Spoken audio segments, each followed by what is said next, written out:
Siyempre sila.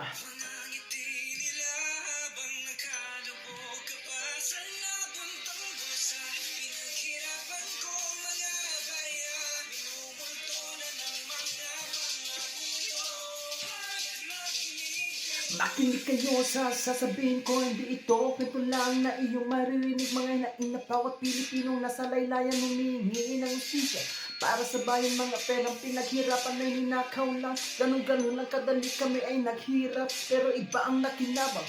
Bawat sentimo tinitipid, pinagkakasya.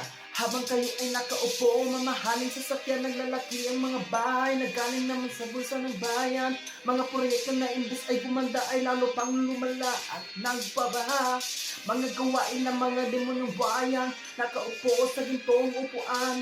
Kaya imbes na makaahon ay lalong lulubog. Kaya makinig kayo.